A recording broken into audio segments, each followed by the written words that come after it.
Chapitre 1 A New Beginning. C'était sombre, froid et humide. Des gouttes d'eau coulèrent goutte à goutte à travers plusieurs bruits de pas qui étaient percevables au loin. Ce même son résonnait dans l'ensemble de la pièce, qui semblait appartenir à un château dans un état pitoyable. Une femme aux cheveux courts bruns était assise sur un trône en légère hauteur. Sa silhouette était dissimulée par une ombre ténébreuse, ne laissant que transparaître une auréole multicolore sur le dessus de sa tête. Les personnes qui s'aventuraient dans le couloir étaient finalement parvenues à rejoindre la porte qui était complètement délabrée. Une femme sanglotait, tandis qu'ils toquèrent encore et encore de manière désespérée. « Ouvrez-nous, maudits démons !» cria la femme remplie d'un désespoir poignant. De véritables démons, avec des ailes aux allures menaçantes, leur ouvrirent la porte, laissant apparaître une famille de paysans pauvres, sales, affamés et en colère. « Sale monstre !»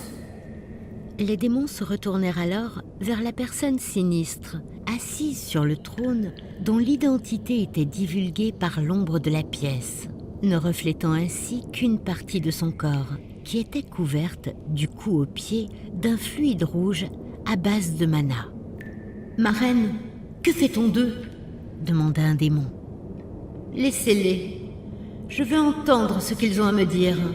Dans le cas contraire, je les tue. » « Bien, ma reine. » À reculons, ils refermèrent la porte derrière la famille qui se tenait sur le pas de la pièce. La reine, impériale sur son trône, leur lança alors ces sombres paroles avec une violente autorité. « Un pas de plus et vous mourrez !» La famille s'arrêta net dans son chemin, fixant avec terreur la silhouette dissimulée dans l'ombre, ne laissant apparaître que des yeux aux multiples couleurs scintillant telle la lumière d'une étoile. Elle affichait toujours son sourire hautain et accusateur. « Bien, que me vaut votre visite, humain ?»« Mon mari !» La paysanne la contempla d'un regard méprisant et débordant de colère. La pauvre femme cherchait ses mots, tant la tristesse l'empêchait de respirer. « Mon mari est mort cruellement alors qu'il faisait ce que vos subordonnés lui avaient ordonné de faire. Vous m'envoyez navré, très cher, mais si mes démons ont tué votre homme, c'est que la raison est justifiable. » « Comment est-ce justifiable? Dites-le-moi !»« Eh bien, peut-être qu'il n'allait pas assez vite dans son travail ?» La pauvre paysanne fondit en larmes face aux paroles blessantes de la reine des démons. Elle s'effondra à genoux en serrant sa main contre son cœur qui pleurait pour son mari. « Vous, les démons, vous ne connaissez pas la souffrance des humains.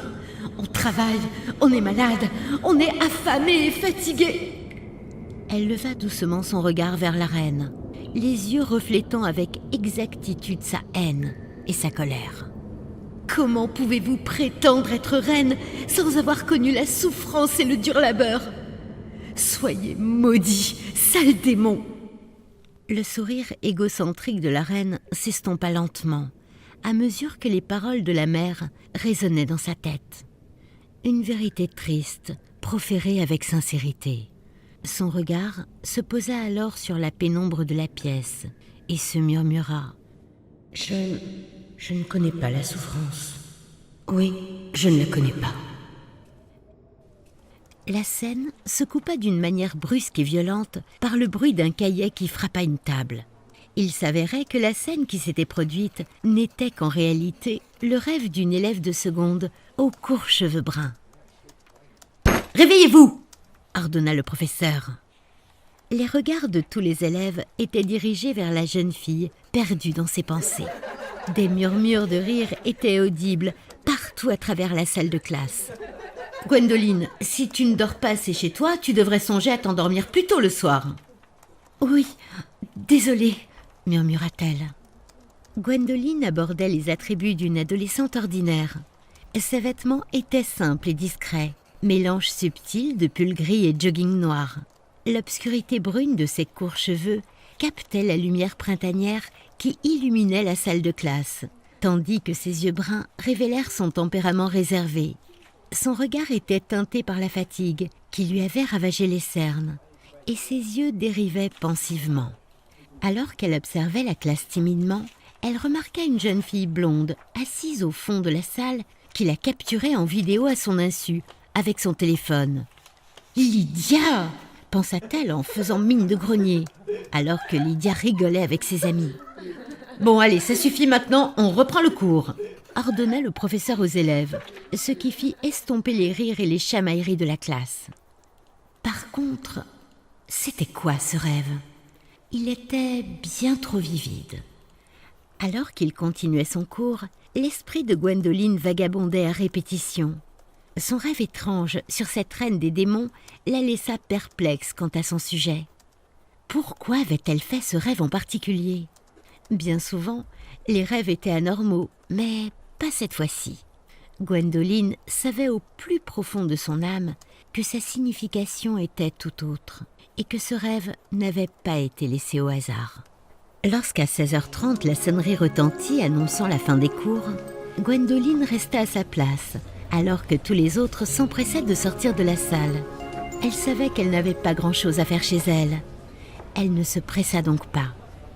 « N'oubliez pas, demain vous me rendrez vos DM sur les intérêts composés. » En se retournant, le professeur remarqua que l'entièreté de sa classe avait déjà pris la fuite, sauf Gwendoline qui rangeait ses affaires en toute tranquillité. « Gwendoline ?» interpella-t-il en s'asseyant sur la table avec les mains sur les genoux. Gwendoline tourna son regard vers lui à l'entente de son prénom. « Écoute, je sais que ça va pas trop en ce moment. Je voulais savoir si ça se passait bien à la maison, avec ta sœur. » Cassandra n'a plus beaucoup d'argent pour payer le loyer, alors elle recherche du travail. D'après le propriétaire, il est fort probable qu'il nous expulse le mois prochain. Donc, c'est un peu la panique à la maison. Je suis désolée.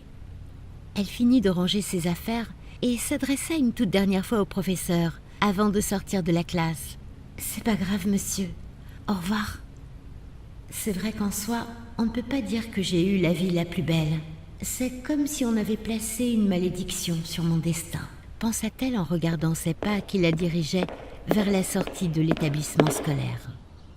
En franchissant les portes coulissantes du lycée, elle s'arrêta sur le chemin de l'arrêt de bus, intriguée par un vacarme qui s'élevait derrière le bâtiment scolaire.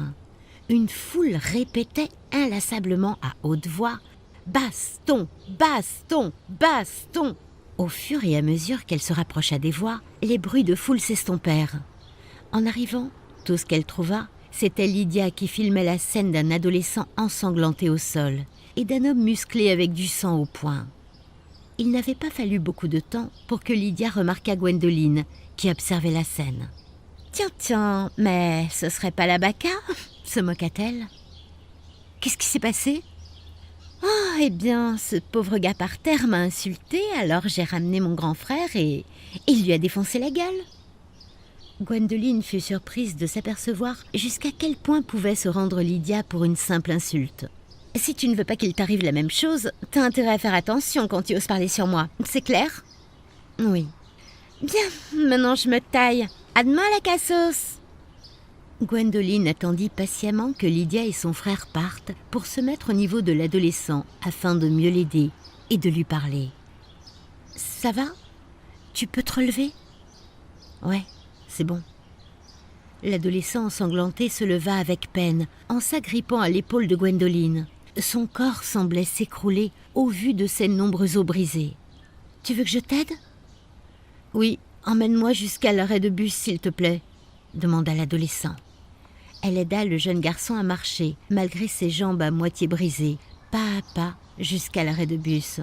« Tu dois être Gwendoline, n'est-ce pas ? » ?»« Oui, comment tu sais ? » ?»« Tu es connue partout dans le lycée. On te surnomme la cassos des égouts ou bien la sans amis. Tu ne m'apprends rien. Moi, c'est Nathan. Enchanté. » Arrivés à mi-chemin de leur destination, ils finirent par apercevoir le bus au loin qui ramassait les élèves déjà présents. Le moteur ronronnait tellement qu'il semblait être prêt à repartir à n'importe quel instant, ce qui laisserait Gwendoline et Nathan dans leur peine et leur solitude. « Oh non, il est déjà là !» s'exclama Gwendoline, effrayée à l'idée de manquer le bus.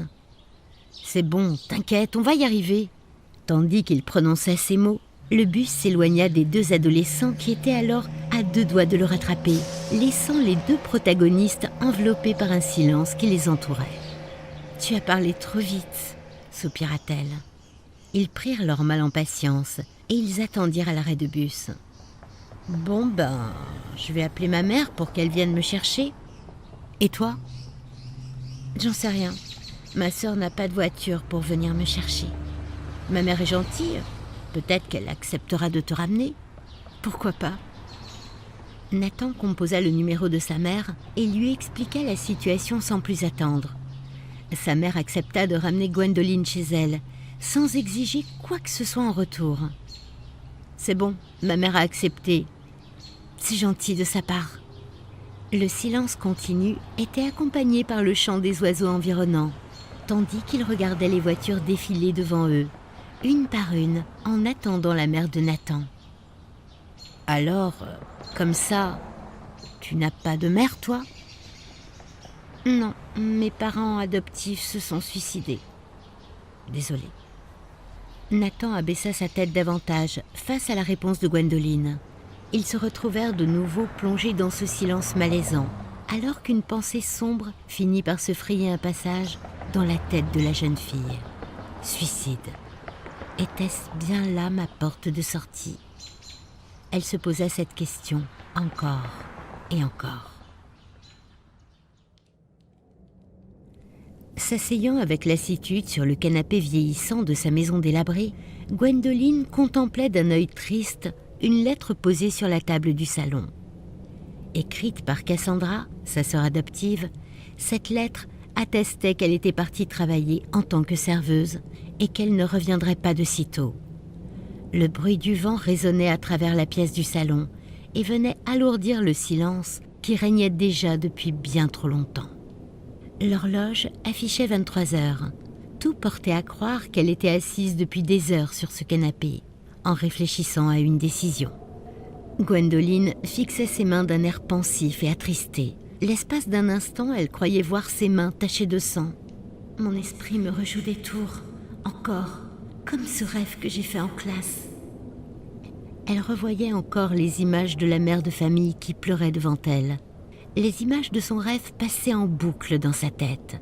Mais tout à coup, une autre vision était venue s'immiscer dans son esprit. L'image de ses parents adoptifs qui portaient un enfant dans leurs bras. Gwendoline. « Je n'ai jamais connu mes parents biologiques. Mes parents adoptifs m'ont toujours conté que mes vrais parents s'étaient lassés de moi dû à mon comportement impitoyable et sévère. Était-ce réellement le cas ? » Gwendoline ne pouvait oublier l'image de son enfance qui s'était incrustée dans son esprit à jamais, la mort tragique de ses parents adoptifs. Ils se sont suicidés. Je suppose qu'après la faillite de leur business et les dettes qui s'accumulaient sur leur dos, ils s'étaient résolus à prendre cette décision que je m'apprête à faire. L'instant d'après, Gwendoline se dirigea vers la salle de bain, pas à pas, armée de lames de rasoir et d'une lettre destinée à sa famille. Quelques larmes de désespoir coulèrent le long de son visage. À vrai dire, je ne sais pas si le paradis et l'enfer existent. Tout ce que j'espère, c'est que tout ça s'arrête. Elle ouvrit la porte de la salle de bain et la ferma à clé instantanément. Elle s'arrêta quelques instants devant le miroir poussiéreux en se demandant si elle allait vraiment passer à l'acte. Mais au fond d'elle-même, cette idée lui semblait être la meilleure solution. Ses parents étaient morts, sa vie était en pleine dégringolade et son état de santé était inquiétant. Oui, elle devait le faire. La pression financière qui pèse sur ma famille, ma santé, ma dépression et surtout le harcèlement cruel de Lydia qui ne cesse de croître au fil des années. D'un geste déterminé et sans hésitation, elle saisit une boîte de médicaments qui se trouvait dans le placard. Elle l'avala avec un grand verre d'eau Et sans chercher à revenir en arrière, elle entreprit la seule action possible, se couper les bras. Et c'est ce qu'elle fit. Elle tomba par terre inexorablement alors que le flot de son sang s'écoulait. Ça y est, c'est fini. Cela faisait déjà près d'une quinzaine de minutes que la vie de Gwendoline s'éteignait peu à peu. Sa peau devenait de plus en plus pâle et le sol de sa salle de bain se couvrait du sang qui s'en écoulait. Elle était, pour la dernière fois, consciente de son corps. « Je suis désolée, Cassandra. » Gwendoline rendit son dernier souffle en prononçant cette phrase avec une voix attristée et souffrante. Le 19 avril 2020, à 23h58, Gwendoline mit fin à ses jours. Cependant, sa vie n'était pas finie. En effet, car elle était très loin d'être finie. Le noir omniprésent berça son âme, qui flottait de manière détendue dans cet espace vide. Elle ouvrit les yeux comme si elle venait de se réveiller d'un doux rêve. « Quoi ? Je suis où là ?» Sa voix d'adolescente perdue résonna dans le néant abyssal où elle se trouvait. Dans sa tête, 2 théories semblaient être viables. C'est donc ça, la mort ? Il s'agit juste d'un néant infini dans lequel on s'y sent bien ? Ou bien c'est juste mon cerveau qui imagine ces derniers instants ? Sans qu'elle ne s'y attende, le paradis et l'enfer apparurent devant elle. Toutefois, et bien qu'inquiète, l'âme de Gwendoline ne parvenait pas à choisir sa destination finale. C'est bizarre, mon âme est comme bloquée entre le paradis et l'enfer. Pourquoi donc ? C'est ce qu'elle pensa, avant qu'une voix similaire à la sienne lui réponde. C'est parce que tu n'es pas destinée à y être une résidente ? Comment ça ? Qui me parle ? L'instant d'après, son âme s'était mise à voyager à travers les univers, dépassant même la vitesse de la lumière. Je suis dans l'espace ? À travers un tunnel de lumière, elle pouvait enfin apercevoir une source brillante et scintillante qui l'aveuglait au plus haut point. Doucement, cria-t-elle avant de rejoindre le bout du tunnel de lumière qui se termina par un noir complet. Ai-je atteint le paradis ? Elle se réveilla en sursaut dans un endroit silencieux et froid, qui fut seulement éclairé par quelques lanternes. « Attends, mais c'est pas le paradis, ça !» La salle prenait les allures d'une grande cellule médiévale, dont les murs étaient séparés par un barreau donnant sur un long couloir, et dont l'atmosphère avait une certaine aura de nostalgie ancienne. Le sol était composé de roches, et l'on pouvait imaginer une ère passée se déroulant là. En abaissant son regard perdu, ses yeux s'écarquillèrent d'un grand étonnement. « Qu'est-ce que... » 4 jeunes qui paraissaient avoir le même âge qu'elle dormaient à terre. Une fille aux longs cheveux roses et vêtue d'une chemise de nuit était entourée de 3 garçons en caleçon. Un avec des cheveux blonds, un autre métis aux cheveux légèrement frisés et dont la silhouette musclée se devinait sous son caleçon, et le dernier avec des cheveux noirs. « C'est quoi ce délire ? Je rêve encore ?